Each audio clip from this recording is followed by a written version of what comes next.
बिस्मिल्लाहिर्रहमानिर्रहीम। अस्सलाम वालेकुम स्टूडेंट, कैसे हैं आप? ठीक है। तो आज हमारा जो चैप्टर है वही सॉल्विंग बायोलॉजिकल प्रॉब्लम का जो पार्ट 1 हमने जो है ना मैंने पढ़ाया था आपको, और उसी का पार्ट 2 में आज आपको पढ़ाऊँगा। ऑब्जर्वेशन, हाइपोथेसिस और बायोलॉजिकल मेथड मैंने फुल एक्सप्लेन करके आपको पढ़ाया था, और पार्ट 2 जो हमारा होगा वो होगा रीज़निंग से स्टार्ट।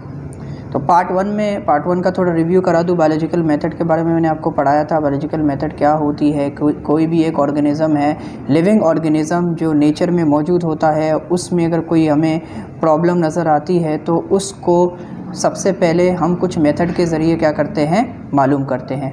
उन मेथड को साइंस में हम कहते हैं साइंटिफिक मेथड, जिसमें सबसे पहला आता है आपका ऑब्जर्वेशन और दूसरा हाइपोथेसिस। फिर आता है आपके जो है ना रीज़निंग आते हैं, जिसमें आपके इंडक्टिव और डिडक्टिव रीज़न होते हैं। फिर एक्सपेरिमेंट होता है, उसके बाद थ्योरी होती है, फिर लॉ बन जाता है। अगर एक्सपेरिमेंट जो है सही होता है, यानी कि हाइपोथेसिस और जो इंटेलिजेंट गैस होती है वो सही निकलती है, तो एक्सपेरिमेंट सही होता है। और एक्सपेरिमेंट सही होगा इसका मतलब उसकी थ्योरी भी सही होगी, और फिर जब थ्योरी सही होगा वो लॉ बन जाता है। तो आज हम ये थोड़ा रिव्यू था, क्विक रिव्यू था। आज हम पढ़ेंगे फुल एक्सप्लेन करके। पहले तो ये था कि पता चल गया था कि मलेरिया के केस में इंटेलिजेंट जो गैस था वो ऑब्जर्वेशन के थ्रू जो है, यानी मुशाहिदे के थ्रू पता चल गया था कि मलेरिया किसके ज़रिए होता है, प्लाज्मोडियम के ज़रिए होता है। लेकिन अब रीज़न क्या थी, यानी कि वजह। रीज़निंग किसे कहते हैं कि जब biologist collect information about the problem and formulate the hypothesis by using a reasoning process. यानी कि जब जो बायोलॉजिस्ट होते हैं वो इन्फॉर्मेशन क्या करते हैं, जमा करते हैं इन्फॉर्मेशन को, जो प्रॉब्लम वगैरह हैं उनको जमा करके फिर फॉर्मुलेट का मतलब ये होता है, फिर उसको क्या करते हैं, एक जैसे फार्मूला बनाते हैं। फार्मूला यानी कि एक प्रॉब्लम का एक हल होता है, यानी कि सॉल्यूशन होता है, सॉल्यूशन का फार्मूला होता है, फार्मूले के ज़रिए वो हल नहीं होता। उसी तरीके से उसे फार्मूलेट करते हैं। फार्मूलेट मतलब एक जगह पे एक मर्ज कर लेते हैं, ठीक है, कलेक्ट करके फिर उसे सही तरीके से ऑर्डर देते हैं। ऑर्डर की शक्ल में कैसे, हाइपोथेसिस के ज़रिए, ठीक है, हाइपोथेसिस के ज़रिए। जो इंटेलिजेंट गैस था आपका क्या निकला था, Plasmodium is cause of malaria. तो जो आपका इंटेलिजेंट गैस होता है उसको फॉर्मुलेट करते हैं, यानी कि उसको एक जगह रख लिया, इन्फॉर्मेशन जितनी जमा की, मुख्तलिफ इन्फॉर्मेशन, फिर उसको ऑर्डर की शक्ल में रख लेते हैं। रख लेने के बाद फिर इस्तेमाल करते हैं उसे रीज़निंग में। अब रीज़न क्या है, रीज़निंग के दो हिस्से होते हैं, एक होता है इंडक्टिव रीज़निंग और दूसरा होता है डिडक्टिव रीज़निंग, ठीक है। ये नीचे जो आपको दिया गया है ना, ये दो आपको तस्वीरें दी गई हैं, ये है आपका फीमेल मॉस्किटो एनोफेलिस, जिसके ज़रिए देखो आप देख रहे हो ये स्किन में क्या कर रहा है, ये बाइट कर रहा है, ठीक है। लेकिन अब आया ये बाइट होने की वजह से हो रहा है, या ये जो इसके पैर हैं, ठीक है, अमूमन तो होता ये है स्टूडेंट, मलेरिया जो होता है वो बाइट होने की वजह से होता नहीं है। ये होता ऐसे है कि उसके पैर में जो है, जो ये आपके जो इसकी जो आपके जो यानी कि डिसीज़ है, ये पैर के अंदर ये सारे इसके जो है मौजूद होते हैं। वो जब आकर टच करता है स्किन के साथ, वो स्किन के अंदर डायरेक्ट चले जाते हैं, स्किन के अंदर चले जाते हैं। फिर वो उसी तरीके से स्किन के अंदर जब चले गए, यहाँ ये प्रोसेस है, स्किन के अंदर ब्लड के अंदर चला जाता है। ब्लड के अंदर जब चला जाता है, सबसे पहले ये होता है स्पोरोसाइट्स होते हैं। क्या होते हैं? स्पोर, यानी कि बन जाते हैं। स्पोर बनने के बाद फिर क्या होता है, दूसरा यानी कि जो आपका सेकंड है लिवर में चला जाता है, ठीक है, लिवर सेल में, लिवर के अंदर चले जाते हैं। जब लिवर के अंदर चला जाता है, ये आपका क्या है, यही प्लाज्मोडियम, इसी की बात कर रहा हूँ मैं।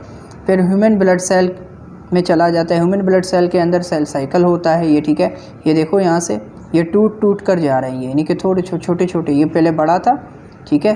फिर ये क्या हुआ, ये जो आपके पर्पल कलर है, पर्पल जो है ये, ठीक है, ये क्या हुआ, ये स्पोर्स थे ना, ठीक है, बाइट हुआ, ठीक है।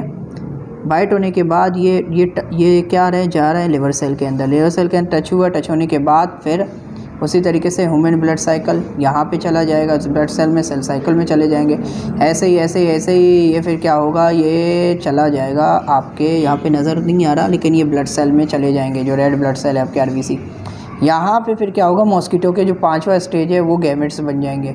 गैमेट्स बनने के बाद फिर ये उसी तरीके से ये अलग अलग, ये जब ब्लड के अंदर शामिल हो जाता है तो फिर क्या हो जाता है, मलेरिया हो जाता है। मलेरिया फिर पता चल जाता है कि भाई हाँ, malaria is cause by Plasmodium, जिसे हम पैरासाइट्स भी कहते हैं। पैरासाइट्स जो है, साइट का मतलब होता है जगह, लोकेशन, पैरा का मतलब होता है जो कि आपके यानी कि हार्मफुल चीज़ें होती हैं या जो डेंजरस होती हैं या जो नुकसानदेह होती हैं, ठीक है। तो पैरासाइट्स यानी अब कौन से पैरासाइट, मलेरिया किसके ज़रिए होता है। अब पैरासाइट तो बहुत सारे किस्म के होते हैं, ठीक है, लेकिन यहाँ पे कौन से डिसीज़ के बारे में बात हो रही है, कौन सी मलेरियल पैरासाइट के बारे में बात हो रही है, जो प्लाज्मोडियम के ज़रिए होता है। तो ये तो था रीज़निंग, ठीक है। अब रीज़निंग के जो 2 किस्म है, इंडक्टिव और डिडक्टिव, ये मैं आपको भी समझाऊँगा। तो स्टूडेंट इसी तरीके से जो 2 टाइप्स होते हैं आपके रीज़निंग के, सबसे पहला इंडक्टिव और ये डिडक्टिव। इंडक्टिव मतलब जो डिपेंड नहीं करता है, इंडक्टिव, ठीक है।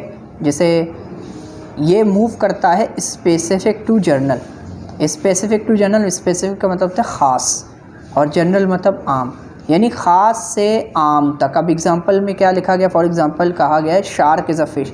शार्क फिश है, लेकिन all fishes have scales, therefore shark also have scale. यानी कि अगर यहाँ पे बात की जाए, ये कह रहे हैं कि जितने फिशेस वगैरह हैं उनमें स्केल्स होता है। स्केल मतलब जो हड्डियाँ, ठीक है, वो होती हैं स्केल, यानी कि हड्डियों की जो शाखें होती हैं ना, ठीक है, उन्हें हम स्केल्स भी कहते हैं, ढांचे भी कह सकते हो। तो शार्क के पास भी स्केल है। यानी अब इंसान की बात करूँ मैं, सब इंसान है, ठीक है। आप कैसे जान रहे हो सब इंसान है? अब इंसानों में क्यों हम इंसान कह रहे हैं, क्योंकि उनका ढांचा सेम है, 2 हाथ होते हैं, 2 पैर होते हैं, उनकी जो स्ट्रक्चर होती है, उनकी मॉर्फोलॉजी जो होती है वो क्या होती है, सेम होती है। इसीलिए हम उसे इंडक्टिव रीज़निंग में कहते हैं, यानी ख़ास से आम। अब अगर मैं मिसाल के तौर पर कहूँ, एक क्लास में 7th क्लास में बच्चे हैं, ठीक है। 7th क्लास मैंने कहा ठीक है, ये आम बात हुई, लेकिन 7th क्लास में अगर मैं एक स्पेसिफिक बच्चे का नाम लूँ तो वो ख़ास बन जाएगा ना। क्यों? अब A1 grader, A grader, B grader है, ठीक है, B ग्रेड है। तो A1 ग्रेडर में भी मैं अगर एक बच्चा जो कि पोजीशन होल्डर होता है मैं उसका नाम लूँगा तो वो क्या बन जाएगा, ख़ास बन जाएगा। लेकिन अगर मैं बात करूँगा ख़ास से आम में, जैसे कि अगर मैंने बात की, एक और अच्छी मिसाल दूँ, अच्छा ठीक है, तो एक और मिसाल मेरे जहन में आ गई है कि अगर आप बात करो आम फलों की और ख़ास फलों की, आम मौसम और खाम, ठीक, जो ख़ास मौसम है, सॉरी, ख़ास मौसम में ख़ास फल आते हैं, आम मौसम में आम ही होते हैं। जैसे कि अगर मैं बनाना की बात करूं तो वो साल के 9 महीने ही होता है, वो आम है, ठीक है। लेकिन अगर ख़ास की बात करूंगा तो वो क्या होगा, मैंगो है गर्मियों के मौसम में, तरबूज गर्मियों के मौसम में होते हैं, ठीक है।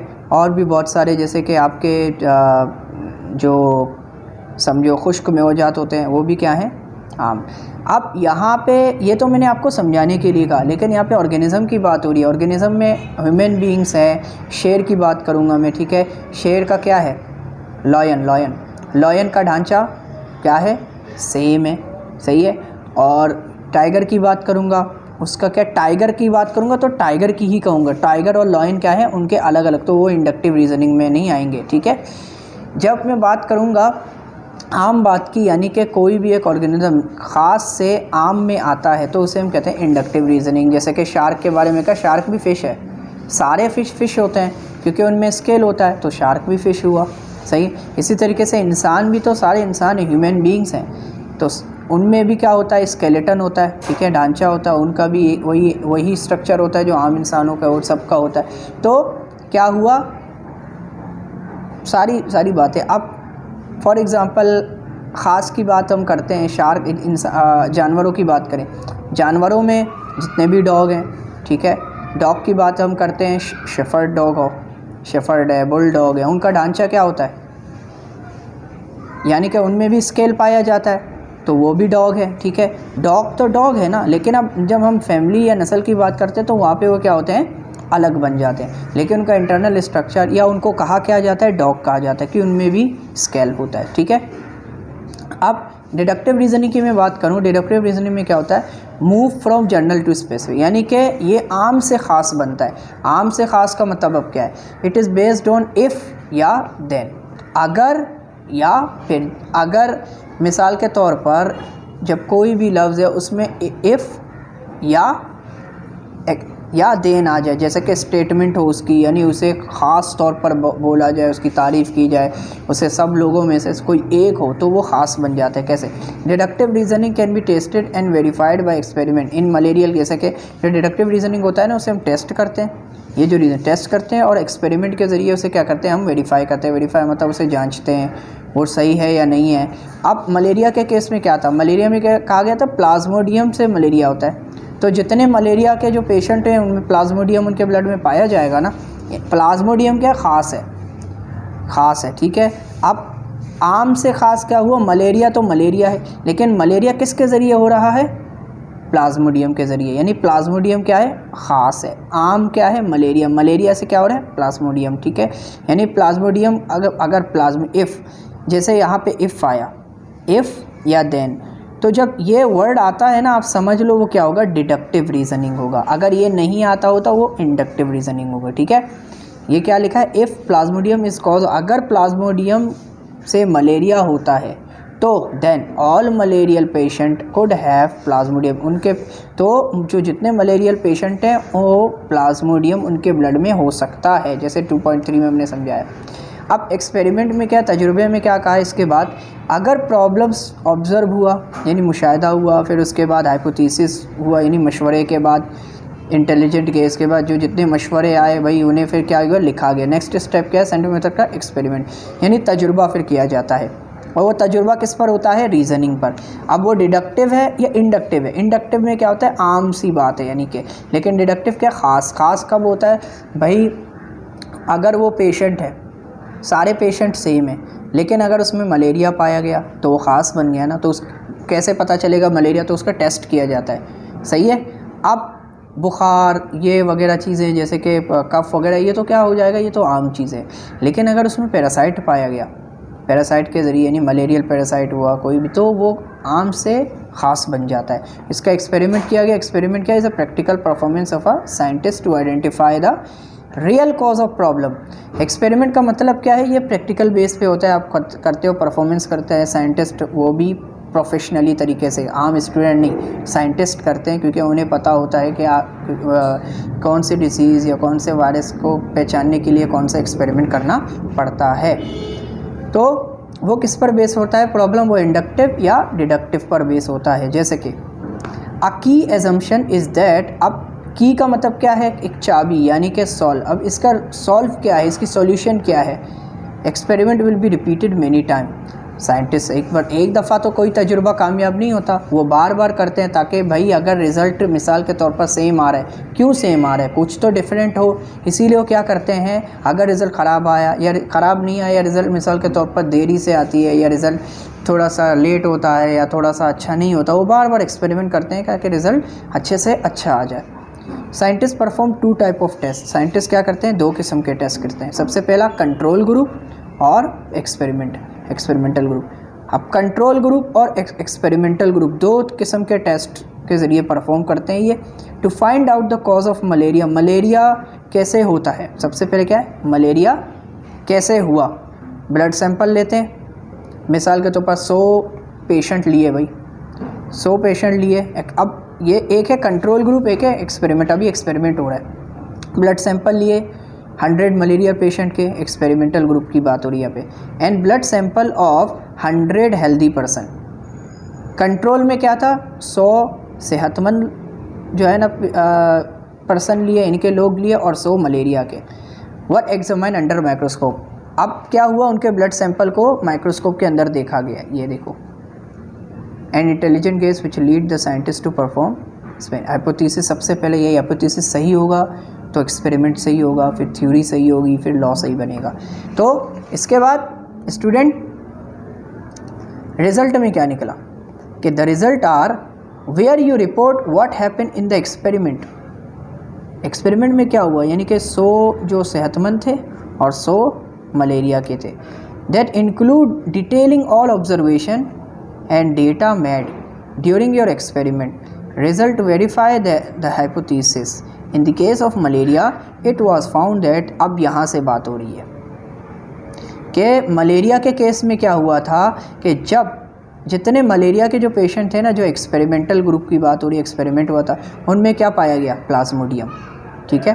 जबकि जो हेल्दी पर्सन थे, यानी कि जो कंट्रोल ग्रुप था, उनमें वर फ्री फ्रॉम प्लाज्मोडियम, यानी कि उनमें प्लाज्मोडियम नहीं पाया गया, वो प्लाज्मोडियम से आज़ाद थे, इसीलिए वो हेल्दी थे। जाहिर सी बात है, जिसमें प्लाज्मोडियम होगा वो मलेरिया होगा, और जिसमें प्लाज्मोडियम नहीं होगा वो हेल्दी। अब कंक्लूजन क्या निकला, यानी कि आखिरी में नतीजा, ये तो नतीजा रिज़ल्ट था ना, कंक्लूजन क्या है? Final step of scientific method is developing conclusion. आखिर में यही होता है कि आप, यानी कि आपने पूरा जितना भी काम किया वो आप क्या लिखते हो? कंक्लूजन में। This is where all the result from the experiment are analysed.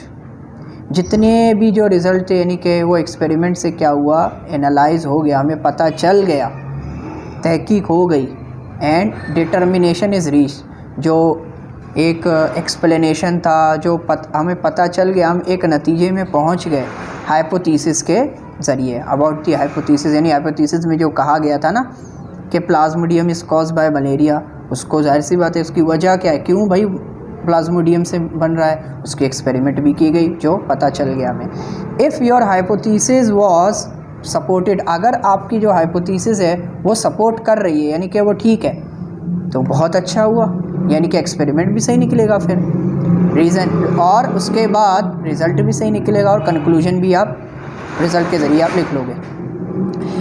लेकिन अगर नहीं, अगर सपोर्ट ना करे तो क्या होगा? रिपीट द एक्सपेरिमेंट, फिर आप वापस आपको क्या करना पड़ेगा? इंटेलिजेंट केस, यानी कि वापस आपको सोचना पड़ेगा, फिर आपको मशवरा करना पड़ेगा, एक इंटेलिजेंट केस बनाना पड़ेगा कि आया क्यों हो रहा है, क्या करना है, और आपको एक्सपेरिमेंट वापस करना पड़ेगा और सोचना पड़ेगा। यानी ये देखो, रिपीट द एक्सपेरिमेंट और think of other way to improve your procedure, ताकि आप प्रोसीजर को और से अच्छा कर सको। अगर एक चीज़, एक मिसाल के तौर पर, अगर कोई खाना बनाता है, वो सही खाना नहीं बनाता, तो वो क्या करते हैं? रेसिपी चेक करते हैं, कहीं पे कुछ गलत चीज़ की होगी तो वो वापस क्या करते हैं? बनाते हैं ना, ठीक है।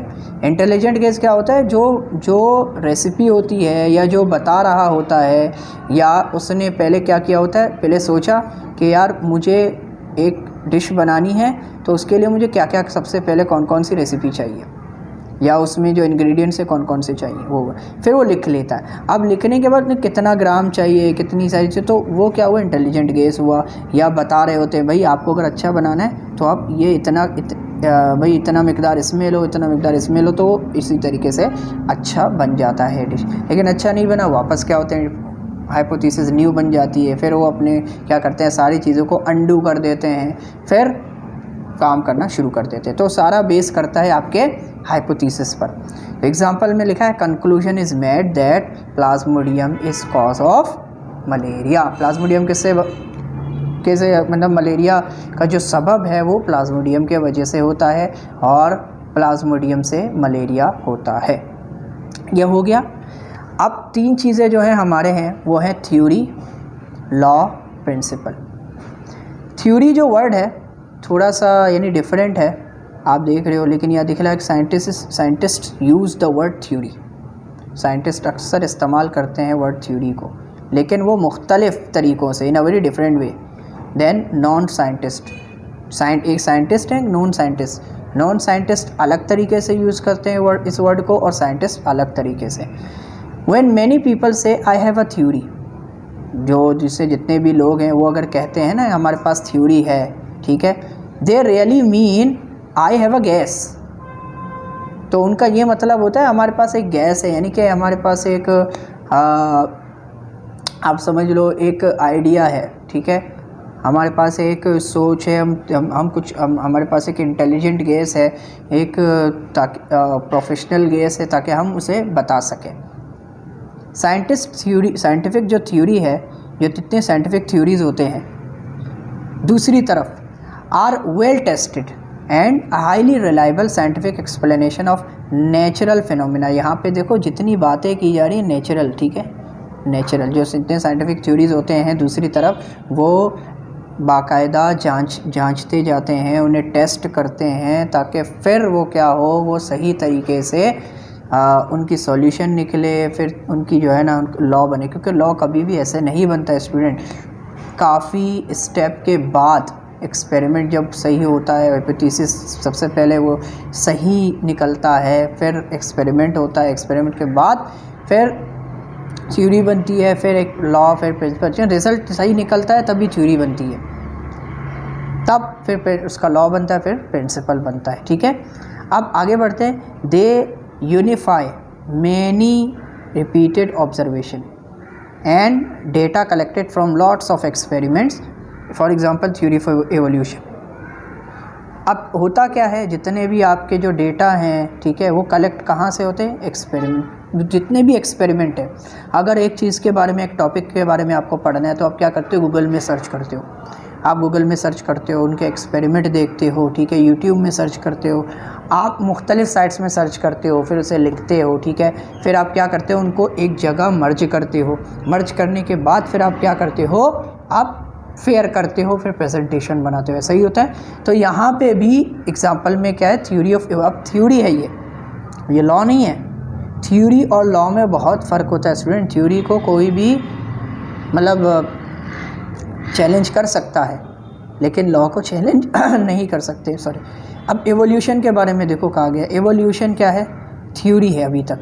चार्ल्स डार्विन की थ्योरी थी ये, जिन्होंने एवोल्यूशन के बारे में कहा था, हम आगे पढ़ेंगे ये। तो ये एग्जांपल में दिया गया है, बताया गया। आगे law and principle. Law and principle क्या है, a scientific law is a uniform or constant fact of nature. Scientific जो लॉ होता है ना, वो एक ही होता है, यूनिफॉर्म मतलब सेम, और कांस्टेंट मतलब बरकरार होता है नेचर की हकीकत के तहत। अब स्कूल की मैं बात करूँ, स्कूल के सारे जितने भी स्कूल हैं उनके यूनिफॉर्म अलग अलग होते हैं ना, और जो यूनिफॉर्म होता है उन्हीं का सेम होता है, क्योंकि उन्हें उस यूनिफॉर्म के ज़रिए पहचाना जाता है।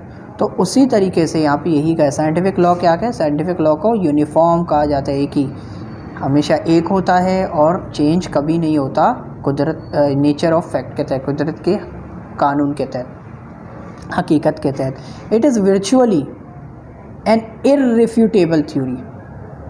Biology is short in laws due to puzzling nature of life. अब यहाँ पे देखो, बहुत अच्छी यहाँ पे बात की गई है कि अगर हम थ्योरी के बारे में कहते हैं ना, थ्योरी को क्या रिफ्यूटेबल कह सकते हैं, यानी कि उसे चैलेंज कर सकते हैं, लेकिन ये चैलेंज नहीं कर सकते इसे, क्योंकि ये लॉ बन चुका है।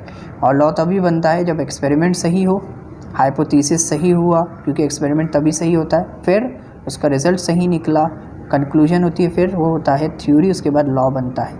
और बायोलॉजी क्या है, is short in laws due to puzzling nature of life. Biology के बारे में यही कहा गया है, बहुत कम, कानून में तो बहुत, यानी कि ये शॉर्ट यानी बहुत कम क्यों होते हैं, क्योंकि इनके जो लॉज हैं वो पज़ल होता है ना। अब नेचर ऑफ लाइफ के बारे में अगर मैं बात करूं, तो लाइफ जो है लिविंग ऑर्गेनिज्म की, वो दिन ब दिन चेंज होती जा रही है। सुबह अलग अलग, लाइफ गुजारने का नहीं कह रहा मैं, ऑर्गेनिज्म के अंदर जितने भी चेंजेस हैं दिन ब दिन अलग अलग होते जा रहे हैं। सेल का स्ट्रक्चर हो, सेल की लाइफ हो, ठीक है, वो उसकी बिहेवियर है, वो दिन ब दिन अलग अलग चेंज होते जाते हैं, उनमें वेरिएशन आती जाती है, चेंजिंग। इसीलिए यहाँ पे यही कहा गया, पजलिंग। अब एक दिन आपने माइक्रोस्कोप में चेक किया, वो थोड़ा शेप अलग था, उसकी लाइफ साइकिल अलग होती है, या उसके अंदर मतलब शेप के अंदर शेप होते हैं, तो इसीलिए इसे पज़ल कहा गया। बहुत कम कानून बनते हैं बायोलॉजी में, बहुत कम, इसीलिए यहाँ पे कहा गया biology is short in loss. समझ में आई बात स्टूडेंट? तो आगे बढ़ने से पहले स्टूडेंट, ये जो हमारा चैप्टर है, इसका जो पार्ट 2 है, मैंने आपको इसकी जो है deductive, experiment, result, conclusion, theory, law and principle मैंने आपको समझा दिए। ये इंशाअल्लाह ताला जो हमारा ये पार्ट 3 होगा, पार्ट 3 में ये चैप्टर हमारा ख़त्म हो जाएगा, ठीक है। और अगर आपको इससे रिलेटेड कोई सवाल वगैरह है तो आप कमेंट सेक्शन में ज़रूर पूछिएगा, मैं ज़रूर आपको जो है ना जवाब दूंगा इंशाअल्लाह ताला। और मेरी कोशिश तो यही है कि आपके शॉर्ट कोर्स के तहत आपको जल्द से जल्द जो है ना ये बायोलॉजी का कोर्स ख़त्म हो जाए, फिर हम केमिस्ट्री भी लेंगे और इसी तरीके से फ़िज़िक्स है, मैथ है, इंशाल्लाह ताला लेते जाएंगे ताकि आपको आसान से आसानतर हो और आपकी तैयारी होती जाए। मेरा असल मकसद तो यही है ताकि आप अच्छे नंबर से पास हो जाओ।